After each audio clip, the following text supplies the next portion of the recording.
नमस्कार, मैं हेम झा।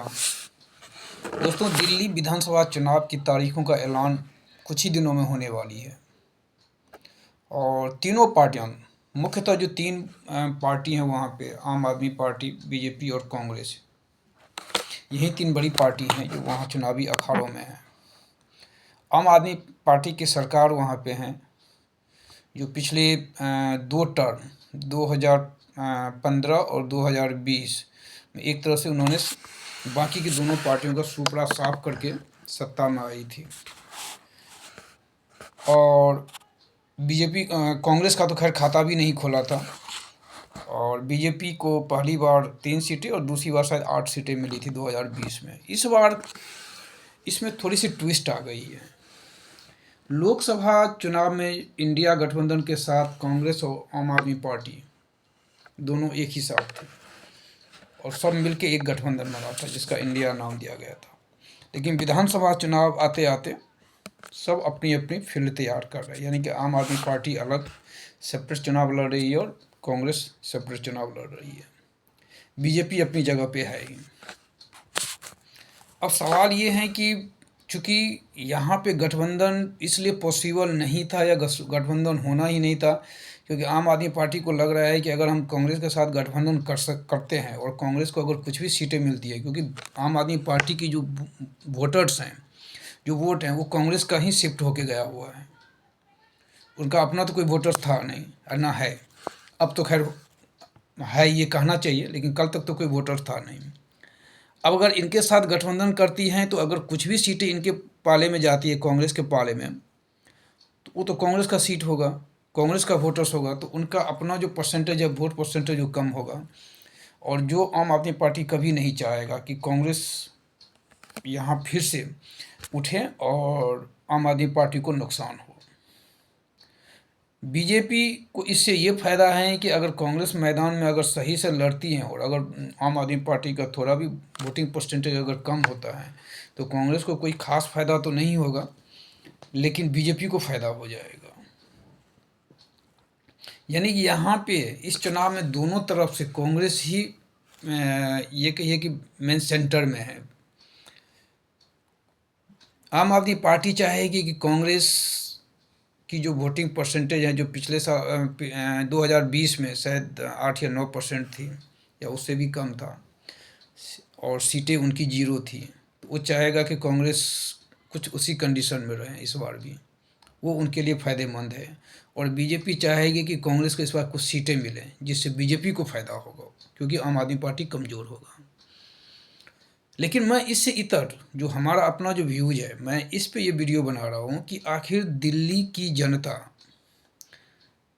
जो आम आदमी पार्टी के फेवर में या बीजेपी के फेवर में है, वहाँ 15 वर्ष तक, यानी कि लगातार 3 टर्म तो शीला दीक्षित मुख्यमंत्री रही है जो कांग्रेस की थी, कांग्रेस की सरकार रही है।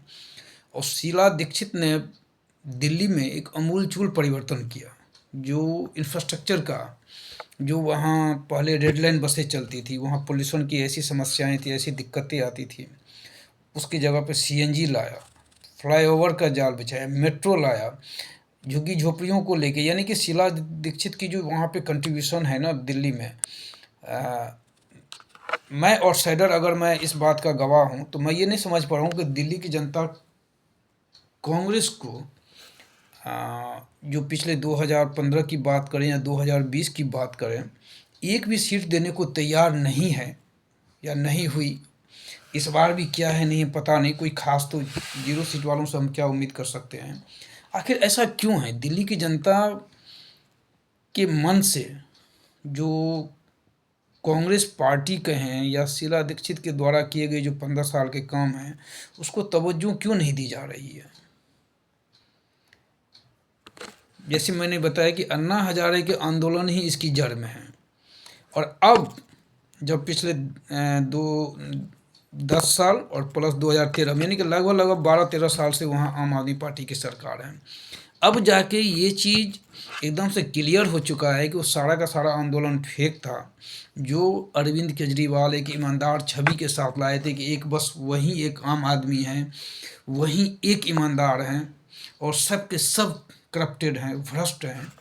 अब जब ये सारी चीज़ें ऑलमोस्ट क्लियर होती जा रही हैं कि उस समय के जो आंदोलन थे जिस बेस पे ये आम आदमी पार्टी बनी है, वो आंदोलन ही फेक था।